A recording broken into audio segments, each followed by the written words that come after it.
ام حسبتم ان تدخلوا الجنہ، کہا تم سمجھتے ہو کہ جنت میں یوں ہی چلے جائیں گے؟ تم سے قبل جو لوگ تھے انہیں جھنجھوڑ کے رکھ دیا گیا، یہاں تک کہ وقت کا جو نبی تھا وہ بھی پکار اٹھا مالک تیری مدد کب آئے گی؟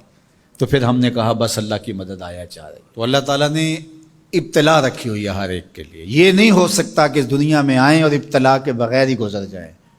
کوئی آدمی ایسے ہی گزر جائے، ایسے نہیں ہو سکتا، ابتلا سے اس کو گزرنا پڑے گا جیسے بھی گزرے۔ اللہ مال دے کے بھی آزماتا ہے اور غربت دے کے بھی آزماتا ہے، یہ دونوں آزمائشیں ہیں اس کی۔ کبھی صحت دے کے آزماتا ہے، کبھی بیماری دے کے آزماتا ہے، کبھی فراغت دے کے آزماتا ہے، کبھی مصروفیت سے آزماتا ہے، کبھی بھوک سے آزماتا ہے، کبھی انواع و اقسام کے کھانے فراواں دے دیتا ہے۔ اب آزمائش ہوتی ہے، تو آزمائش تو ہے۔ اور حضور علیہ السلام سے حضرت ابو سعید خدری رضی اللہ تعالیٰ عنہ ملنے گئے تو آقا کریم علیہ السلام بخار میں مبتلا تھے، حضور کے اوپر لحاف تھا، کمبل تھا، تو انہوں نے کمبل کے اوپر ہاتھ رکھا تو بخار کی گرمی، جو جسم گرم ہو جاتا ہے بخار سے، وہ گرمی کمبل کے اوپر سے محسوس کی۔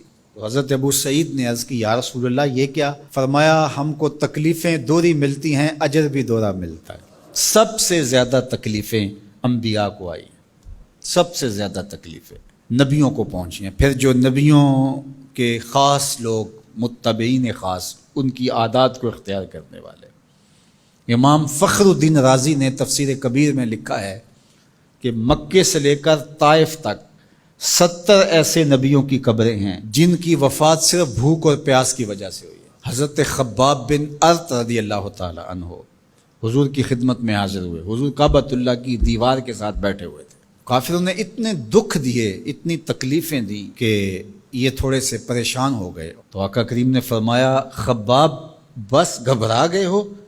تم سے قبل ایسے لوگ بھی گزرے ہیں جس کے جسموں کو لوہے کی کنگھیوں سے چیرا گیا، حتیٰ کہ ان لوہے کی کنگھیوں کے دانے کے نشان ان کی ہڈیوں پہ پڑے، ان کی لکیریں ان کی ہڈیوں پہ آئیں، اور یوں لوہے کی کنگھیوں سے ان کی بوٹیاں نوچی گئی، اور ان کو کہا گیا دین کو چھوڑ دو۔ انہوں نے کہا جو کرنا ہے کر لو، ہم دین کو نہیں چھوڑ سکتے۔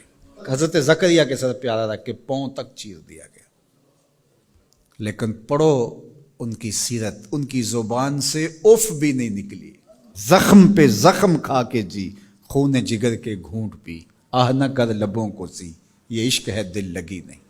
تو خوشی ملے تو تب بھی اور غم ملے تو تب بھی، جو دائرے میں رہتے ہیں وہی کامیاب اور بامراد ہے۔ ظفر اسے آدمی نہ جانیے چاہے جتنا بھی ہو صاحب فہم و ذکا، ظفر اسے آدمی نہ جانیے چاہے جتنا بھی ہو صاحب فہم و ذکا، جسے عیش میں یاد خدا نہ رہی، جسے تیش میں خوف خدا نہ رہا۔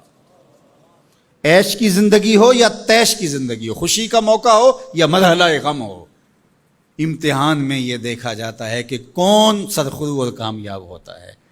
تو یہ زندگی امتحان گاہ ہے، کبھی مال کی فراوانی امتحان، کبھی غربت امتحان، کبھی پھلوں کی کثرت امتحان، کبھی پھلوں کا لٹ جانا امتحان، کبھی اولاد کی کثرت اور فرما بردار اولاد نصیب ہو جانا یہ امتحان، اور کبھی اولاد کا مر جانا یا نافرمان نکمی اور آوارہ اولاد پلے پڑ جانا، یہ امتحان، یہ امتحان زندگی۔ کبھی دولت ہی دولت انبار لگ جاتے ہیں، اور کبھی دو لقموں کے لیے بندہ ترستا ہے، یہ بھی امتحان۔ کبھی ماں باپ ہیں، بہن بھائی ہیں، رشتہ دار ہیں، ان کے سایہ عاطفت میں زندگی گزرتی ہے، اور کبھی کندھوں پہ اٹھا کے باپ کو بھی قبر میں اتار چکے ہوتے ہیں، ماں کو بھی لاحد میں اتار چکے ہوتے ہیں، کوئی کندھا بھی نہیں ہوتا جس پہ سر رکھ کے آنسو ہی بہا لیں۔ وہ لمحے بھی ہوتے ہیں، وہ گھڑیاں بھی ہوتی ہیں، وہ بھی گھڑیاں ہوتی ہیں۔ تو اللہ بندوں کا امتحان لیتا ہے، دے کر کے بھی اور لے کر کے بھی۔ اب کون ہے جو دونوں مرحلوں میں شکریہ ادا کرتا ہے؟ جو اللہ کے بندے ہوتے ہیں وہ کبھی بھی اللہ کی رضا کے دائرے سے باہر نہیں نکلتے۔ ان کے دو ہی رنگ ہوتے ہیں، کبھی شکر کرتے ہیں، کبھی صبر کرتے ہیں۔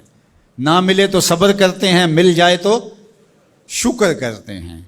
اور پھر ان کے پاس فراوانی ہو تو اپنے اطراف میں رشتہ داروں کو، اعزاء کو، اقربا کو، گلی محلے کے لوگوں کو، جو ایسے حالات کے اندر جس کے پاس فراوانی ہے وہ اپنا مال لوگوں کی ضرورت کے لیے نہیں نکالتا، وہ ناکام ہے امتحان میں۔ چاہے وہ کوئی بھی ٹائٹل رکھتا ہو، وہ چاہے پیر کا ٹائٹل اس کے پاس، چاہے عالم کا ٹائٹل اس کے پاس، چاہے وہ سیاست دان ہو، چاہے وہ کچھ بھی ہو، اس مشکل وقت پر جو ضرورت مندوں کے کام نہیں آتا، اگر اس کے پاس گنجائش ہے تو وہ امتحان میں ناکام ہو گیا ہے، جو اللہ نے امتحان لیا اس میں ناکام ہو گیا۔ اور دوسرا، جو مصیبت میں پھنس گیا وہ اپنی سفید پوشی کا آخری حد تک بھرم نہ ٹوٹنے دے۔ تو میں اور آپ لمحہ لمحہ امتحان گاہ میں کھڑے ہیں۔ میں ممبر پہ بیٹھا ہوں تو میں بھی امتحان میں ہوں، آپ یہاں بیٹھے ہیں آپ بھی امتحان میں ہیں، فیکٹری کے مالک بن کے سیٹ پہ بیٹھے ہیں آپ بھی امتحان میں ہیں، اقتدار کی مسند پر بیٹھنے والے سب سے بڑے امتحان میں ہیں، کیونکہ سب سے زیادہ تو ان سے پوچھا جائے گا نا۔ اللہ تعالی ہمیں اس امتحان میں کامیابی دے، اور اللہ تعالیٰ اس وقت ملک کے جو حالات ہیں اپنے کرم سے ان کو درست فرما دے۔